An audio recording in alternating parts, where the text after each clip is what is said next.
Ang perfect ng pagkakaluto niya. Pwede lang pang restaurant. Charot. Sarap. Sakto lang yung pagkakaluto niya. Hindi siya matigas. Hindi rin siya super lambot. Ayan. Pwede na ako mag-asawa. Charot. Hello guys! Welcome to my channel, Nathaniel Travels. Ngayon, magluluto tayo ng adobong balon-balunan, atay, at puso ng manok. Titignan natin kung magiging successful ang ating experiment, ang ating Nathaniel Eats! Watch out!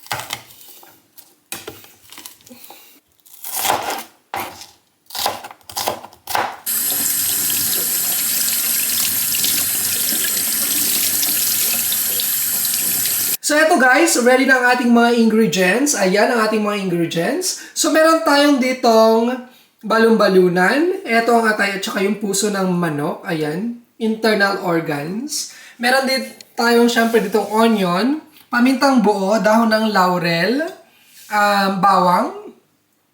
Meron din tayong oil, syempre, at saka salt to taste. Ayan, so pinainit na natin ang ating pan. Ngayon, maglalagay naman tayo ng mantika.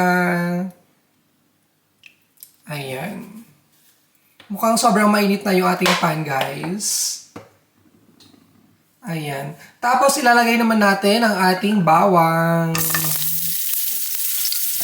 Bawang muna tayo, guys. Sobrang bawang ng bawang. Antayin natin mag-light brown yung ating bawang. Ayan. Mix muna natin siya.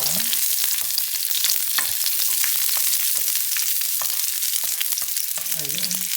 Hayaan natin siyang mag-light brown.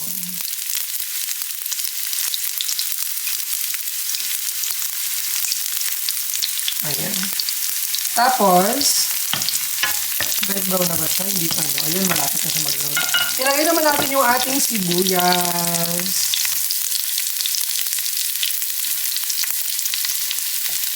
Ayan, yun ang ating sibuyas, onion. Tapos maglalagay na rin tayo guys ng bay leaves. Dahon ng laurel. Ayan. Tapos lalagay na natin yung ating pamintang buo. Later, kung gusto nyo magdagdag ng pamintang durog, depende na sa inyo yan. Pwede naman actually.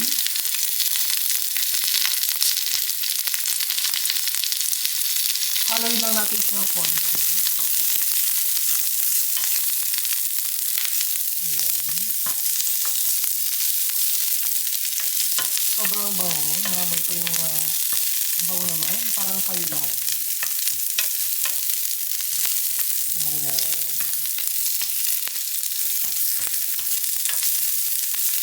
Ngayon, medyo okay na siya. Konting seconds lang yan, guys.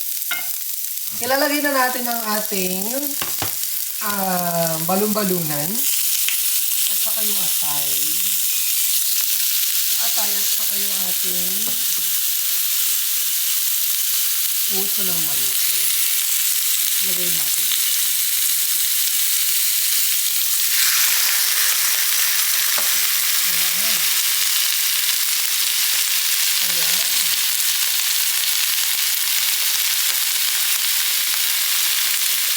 Sobrang bango. Ngayon, kailangan natin siyang i-mix. Mamaya, tatanggalin muna natin yung ating yung ating atay kasi mas mabilis siya maluto kaysa sa balon-balunan. Kailangan ng balon-balunan na mas matagal na iluto.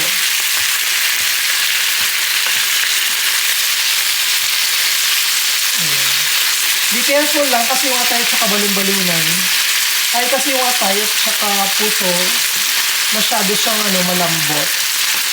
Ayaw ko naman maghiwa-hiwalay sila. Dapat light brown lang siya in both sides. Ayan.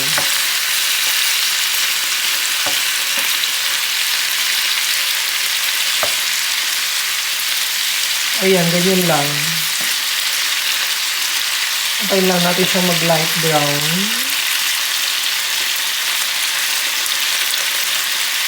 Lalagyan natin siya ng tubig at saka soy sauce.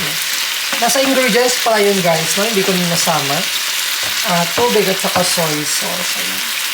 Ang bilis agad maluto itong itong atay. Pero minsan yun pala may mga dugo-dugo pa siya. Ayan guys, light brown na siya. Dadagdagan natin siya ng water. Kalahating baso muna. Pwede naman siyang dagdagan later. Ayan. Tapos, dadagdagan na rin natin siya ng soy sauce. Yung soy sauce nyo, depende na kung anong brand sa inyo. Ayan. So, ayan.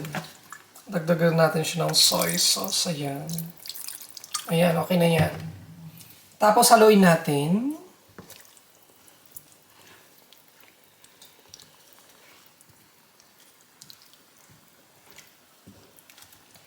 Yung tubig mamaya, we can pwede natin siyang dagdagan. If sa tingin natin is kulang pa, no? Yung tubig nitong ating adobo. Pwede natin siyang dagdagan. Ayan. So, habang inaantay natin siyang mag-boil, takpan muna natin siya. Nasaan na ba yung pantakip natin? Ito. Kukunin ko lang yung pantakip. Ayan, nag-boil na siya. Takpan lang muna natin siya. Ayan. From time to time, i-check natin siya kung malambot na siya. Ayan guys, so medyo luto na siya ng konti. Yung ating atay at saka puso, i-set aside muna natin kasi baka ma-overcook siya. Ayan. Habang inaantay nating luto ng konti yung balon-balunan at saka mawalan ng konti, maubusan ng konti ng kanyang tubig, i-set aside muna natin para hindi siya ma-overcook.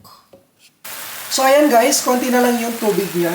Ibabalik na natin yung ating atay at saka puso.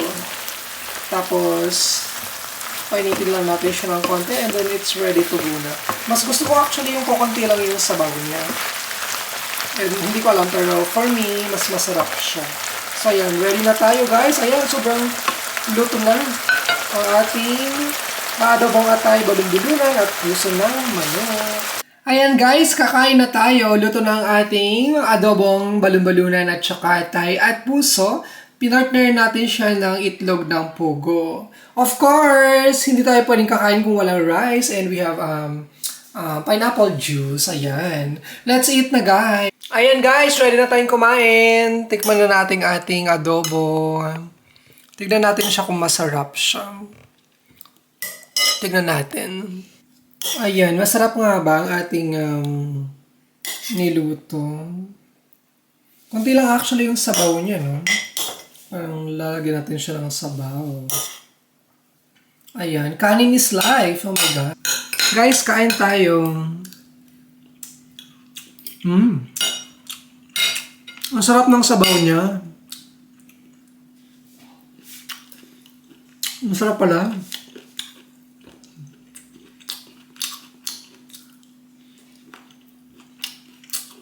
So kahit dati yung balon-balunan, sobrang favorite ko to. Ang sarap niya. Wow. Sakto lang yung pagkakaluto niya, hindi siya matigas, hindi rin siya super lambot. Actually, mas gusto ko talaga yung hindi masyadong naluluto. Masarap yung pagkaluto niya, hindi siya matigas. Wow. Ang dami ko pang mga favorite na mga internal organs like isaw, ganyan.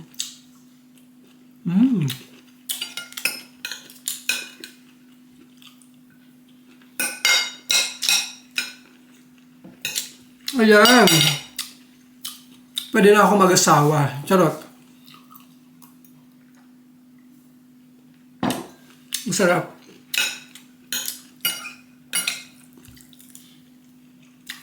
Masarap yung pineapple juice.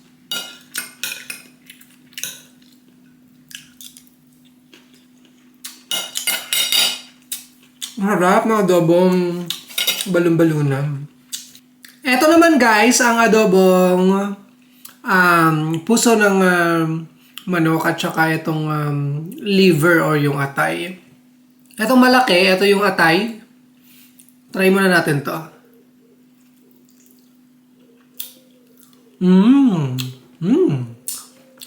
Ang perfect ng pagkakaluto niya. Ayan, hindi siya malansa. Masarap. Tapos ito naman yung puso. Ito. Try naman natin siya.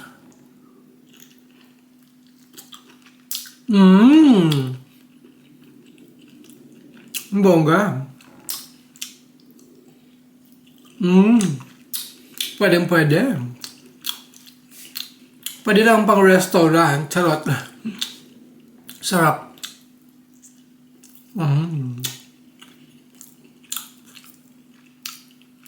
Perfect. Hindi siya na-overcook. Kasi nga kailangan talaga siyang i-set aside.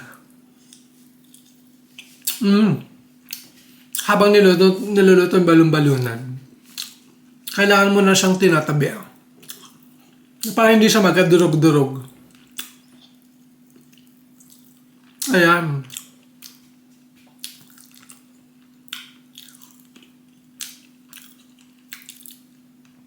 Yung total time ko mga 30 minutes ata. Pero minsan kahit na hindi mo na siya tinatayman, check mo na lang yung meat kung malambot na ba siya or hindi pa. Ayan. Masarap. Nilagyan ko kasi siya ng nilagyan ko din siya ng itlog ng pugo. Ito yung itlog ng pugo. Actually, pwede naman talagang idagdag yung mga itlog. Parang toppings, ganyan. With the rice.